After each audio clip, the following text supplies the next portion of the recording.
Welcome to Our Girl Relationships. We talk about the problems people face in their day to day lives.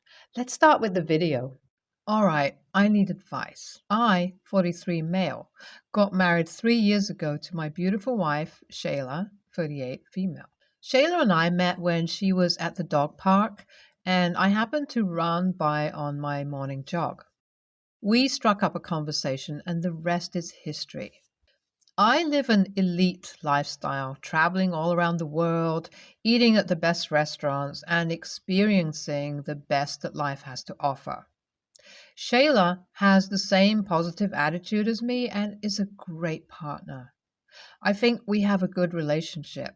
However, I'm an international lawyer and don't always have much time at home, so our quality time together can be somewhat limited.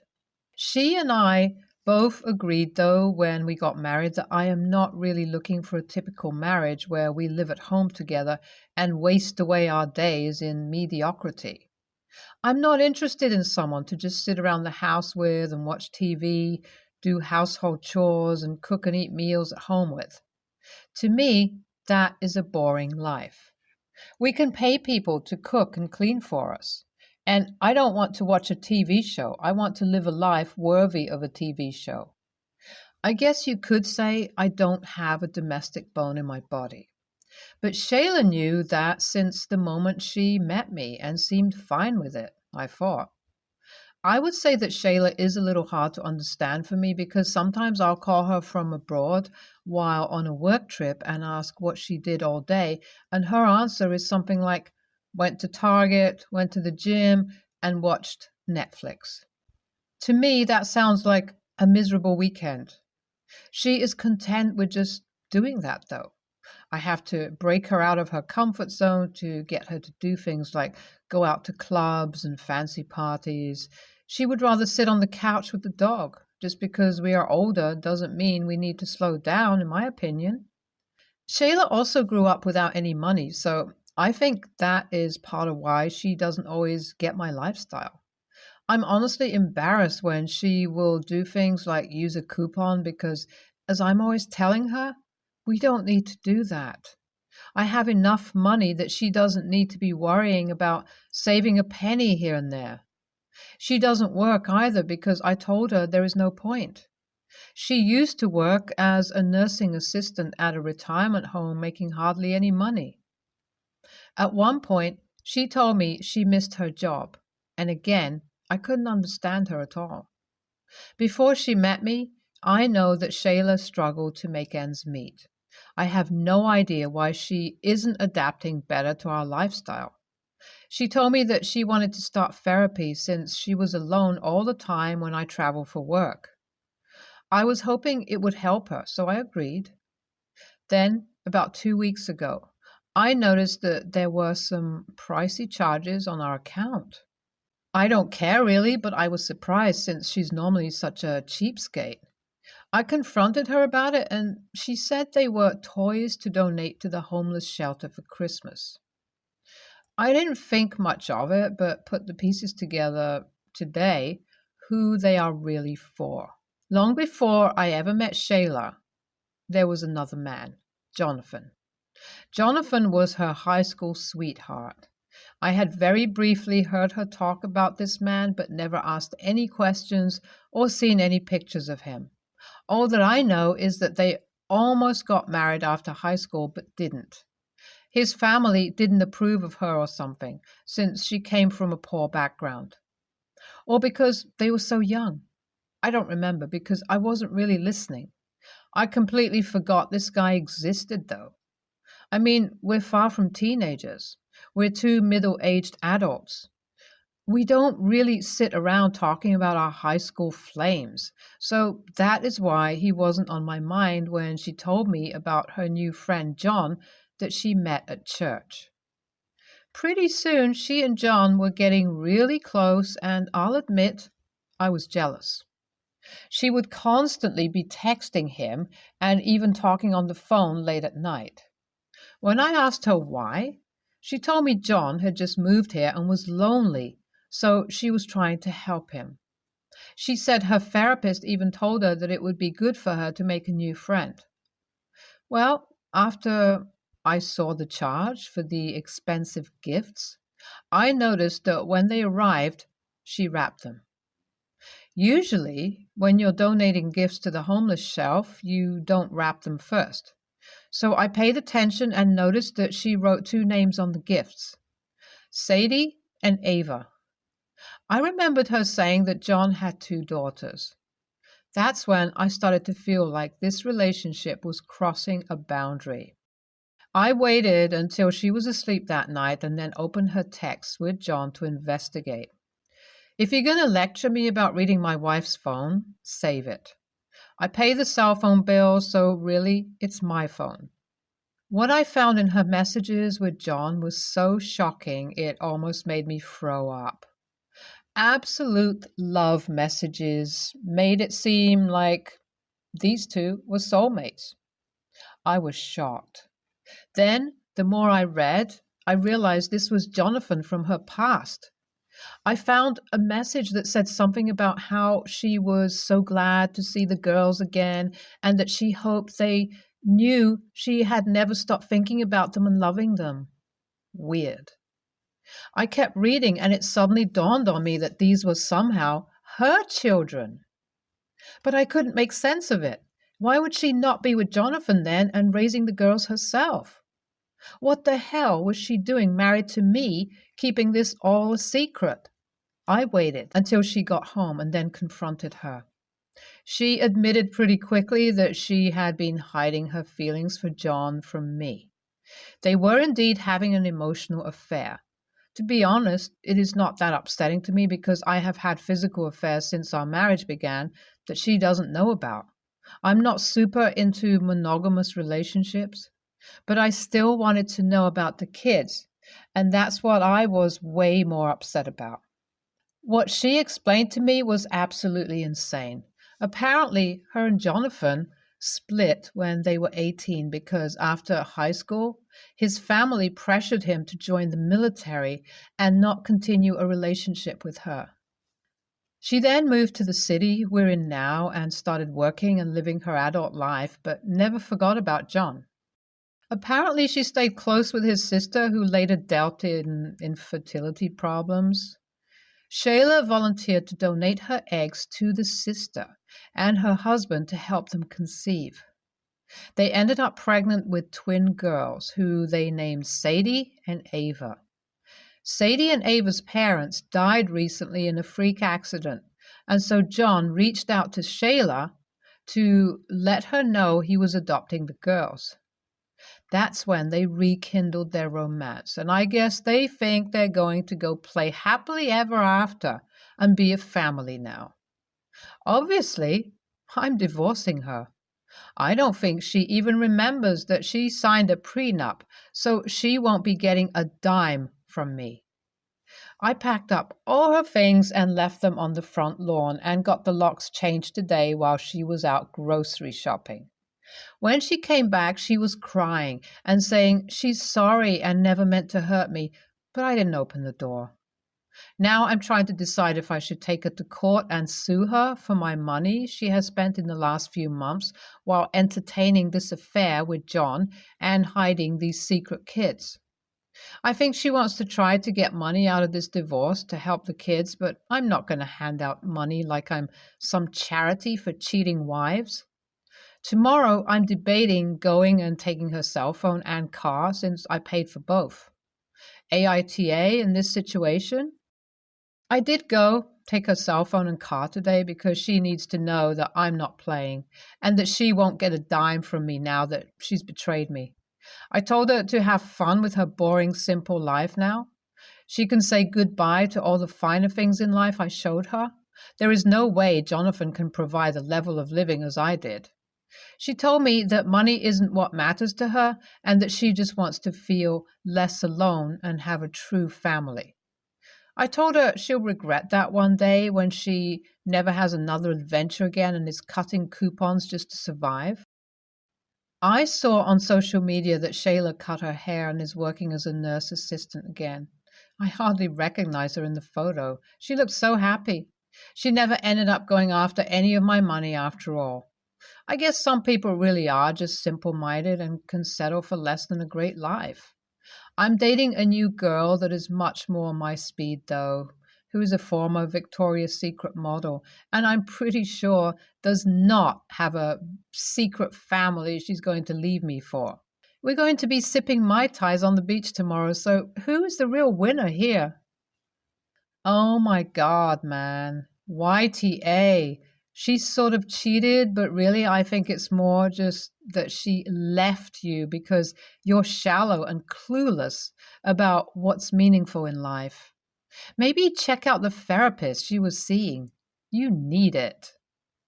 YTA all the way. She sounds like a selfless lady who found herself married to a rich jerk who wasn't there for her and looked down on her. You sound so condescending in your post. Newsflash, you didn't win.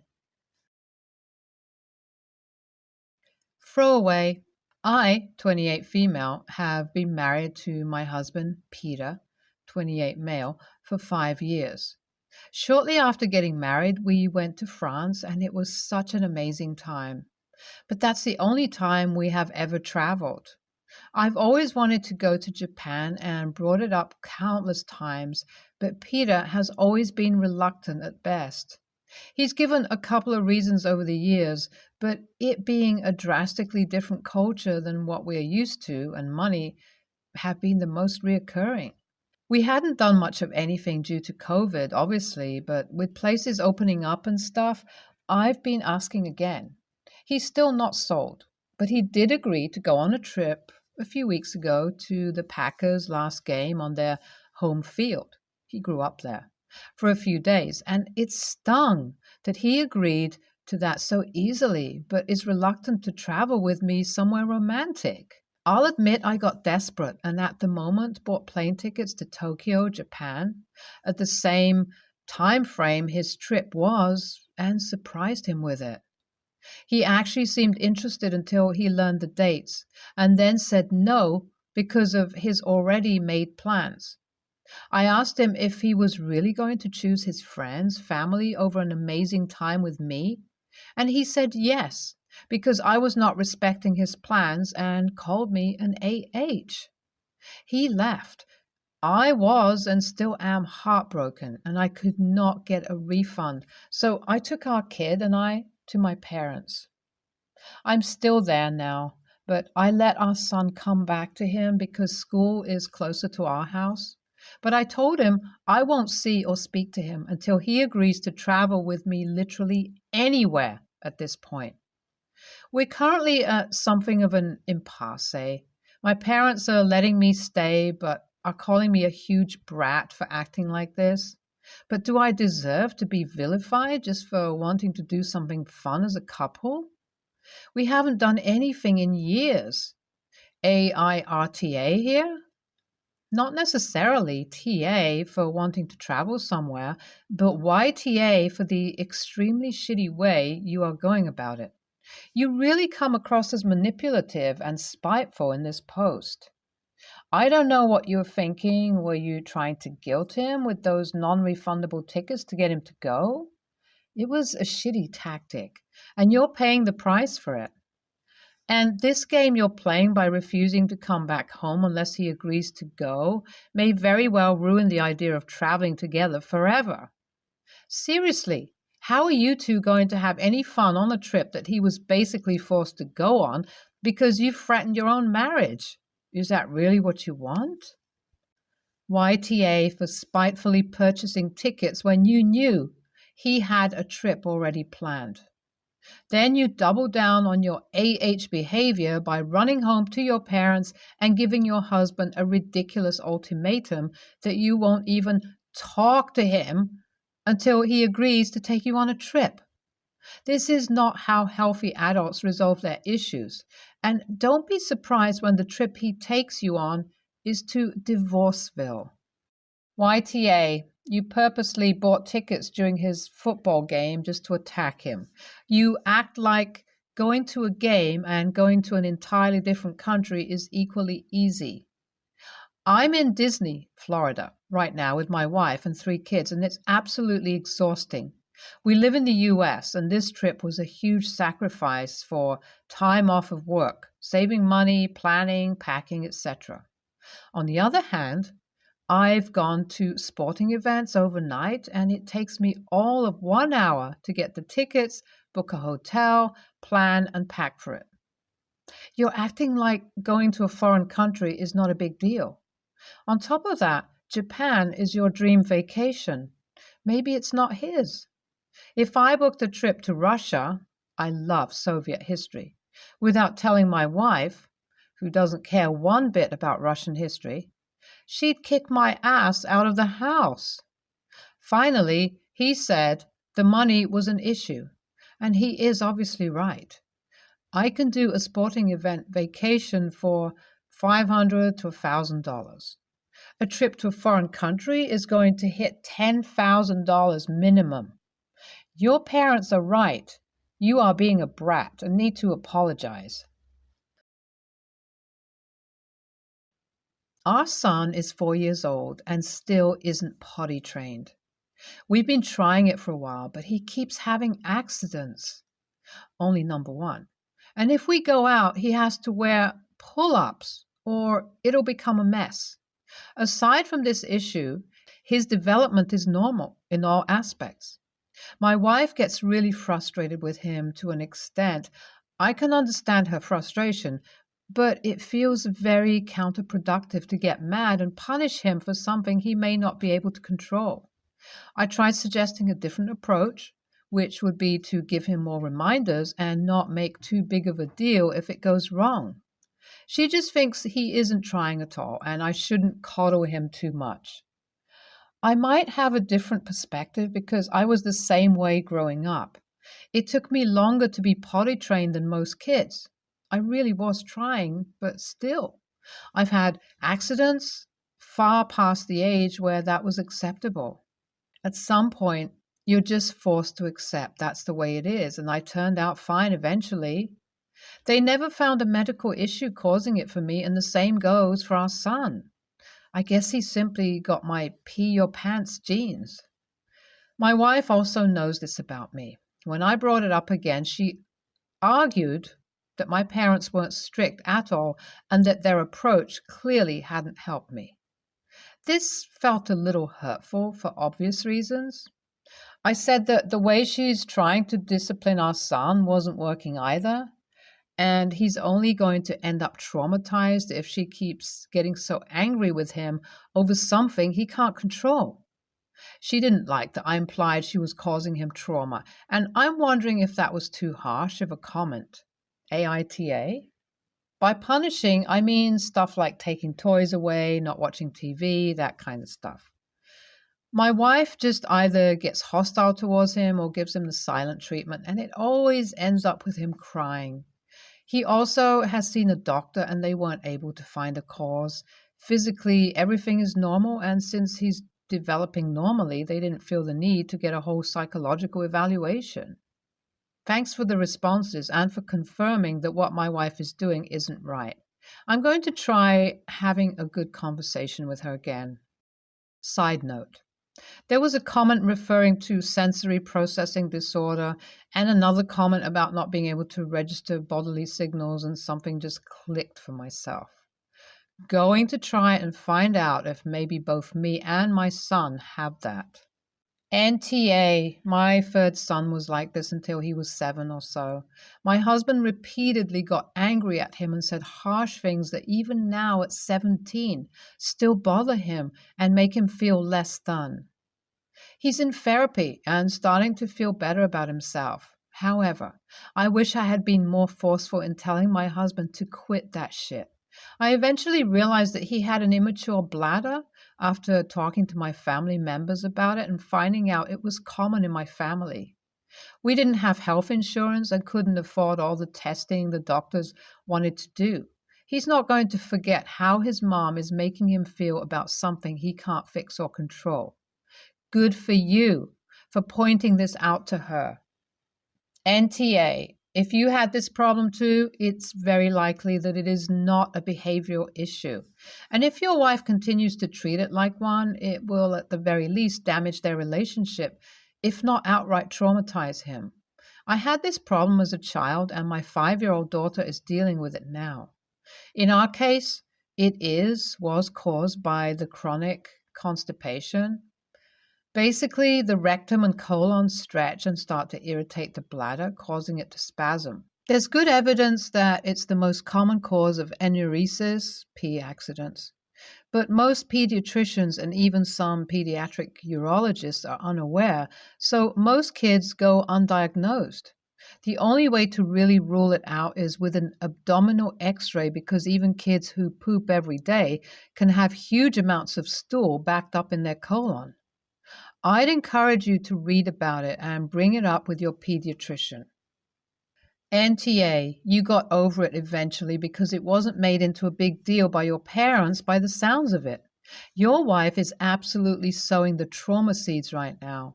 Bodies have so many functions that it's ridiculous to expect everything to kick in on the same time scale as everyone else. It's incredibly debilitating to put pressure on a child to make certain things happen in their own body to suit someone else's timetable. I'm actually very disturbed by her approach, and this makes me wonder how she will handle him mentally going forward into that minefield of youth and adolescence.